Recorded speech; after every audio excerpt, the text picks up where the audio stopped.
Hi hello नमस्कार, मी Suvarna home kitchen मध्ये परत एकदा तुमचं अगदी मनापासून स्वागत. सगळ्या सबस्क्रायबरचे धन्यवाद, सगळ्या व्ह्यूअर्सचे धन्यवाद.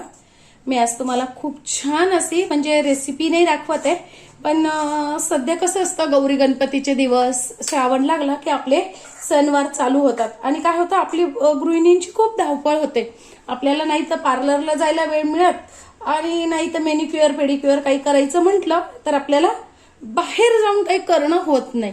तर अशा वेळेस मी आज तुम्हाला अशी रेसिपी दाखवणार आहे की अशा वेळेस अगदी कमी खर्चात घरातल्याच साहित्यात आपण खूप छान ग्लो असा चेहऱ्याला हातापायाला आणू शकतो. एकतर काय होतं, आपण या दिवसात खूप कामं पण केलेली असतात, घर आवरणं, साफसफाई करणं, त्याच्यामुळे आपले हातपाय पण खूप खराब झालेले असतात. तर त्यासाठी मी तुम्हाला आज खूप छान अशी घरातच खूप सुंदर अशी रेसिपी दाखवणार आहे, ज्यामुळे तुमचा चेहरा हातपाय छान ग्लो करेल.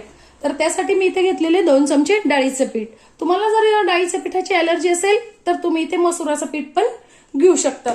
त्यानंतर मी इथे घेतलेलं आहे 2 चमचे घेतलेले, तर अर्धा चमचा तांदळाचं पीठ घेतलेलं आहे, जे आपण रोजच यूज करतो तेच घेतलेलं आहे. रोज जर तांदळाचं पीठ कशात वापरतो ते घेतलेलं आहे. इथे जर तुमच्याकडे तांदळाचं पीठ नसेल तर तुम्ही स्किप केलं तरी चालेल, किंवा मग इथे तुम्ही ज्वारीचं पीठ घेतलं अर्धा चमचा तरी सुद्धा चालेल. त्यानंतर मी इथे घेतेय अगदी थोडीशी हळद,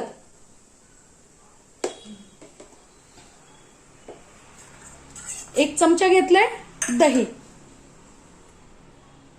दही आंबट असावं, हे माझ्याकडे नेमकी साईचं दही आहे म्हणून मी इथे घेतलेले 2 ते 3 लिंबाच्या फोडी, छोटे म्हणजे अर्ध लिंबू मी घेतलेला आहे. त्यानंतर मी इथे घेतलेली आहे अर्धा चमचा साखर. साखर अवश्य घाला.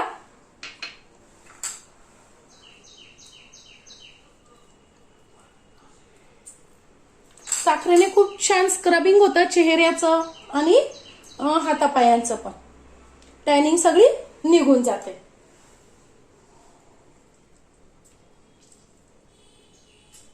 तुमच्याकडे लिंबू नसेल, एखादं संत्र असेल, संत्र किंवा मोसंब, तुम्ही तुमच्या स्किन नुसार ते पिळू शकता. त्यानंतर मी ते घेतलेलं आहे दूध मी अर्धी वाटी घेतलेलं आहे.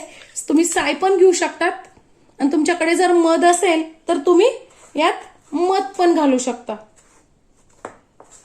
खूप सुंदर असा हा पॅक तयार होतो.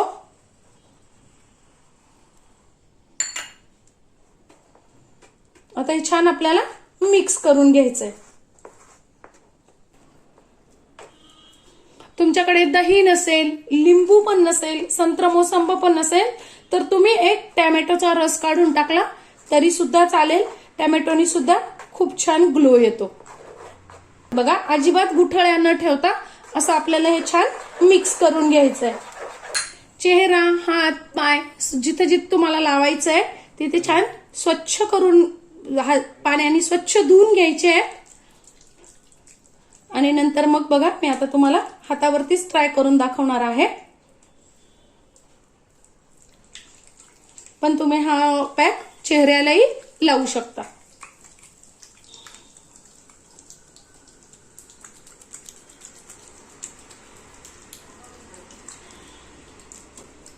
आणि छान एक 5 मिनिटं मसाज करून घ्यायचा आहे आपल्याला.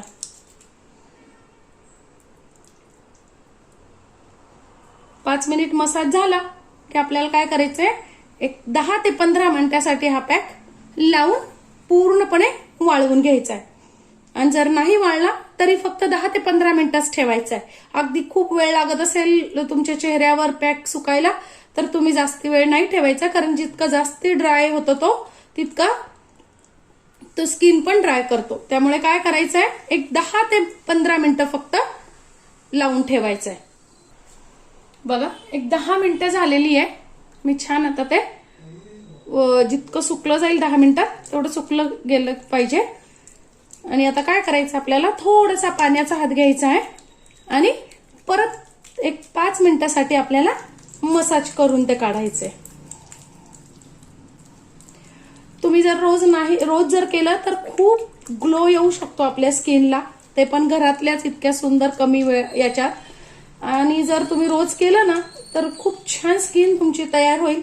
आणि नाहीच तुम्हाला रोज शक्य ना तर तुम्ही आठवड्यातनं 2 दिवस तरी हे करू शकता.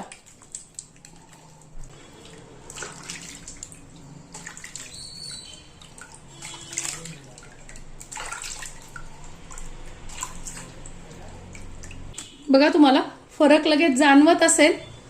इथून वरच्या हातावरती टॅनिंग लगेच दिसतीये आणि इथून खाली टॅनिंग कमी झालेलं आहे. तुम्ही कंटिन्यू जर हे केलं ना तर खूप छान रिझल्ट आपल्याला मिळतो मैत्रिणींनो. ते पण अगदी घरातल्याच साहित्यात तुम्ही नक्की करून बघा. आणि याच्यानंतर छान असं मॉइश्चरायझर लावून घेतलं ना की मस्त असा रिझल्ट आपल्याला मिळतो. माझी आजची साधी सोपी रेसिपी तुम्हाला कशी वाटली कमेंट्समध्ये नक्की सांगा. चॅनलला लाईक, सबस्क्राईब आणि शेअर करा. धन्यवाद.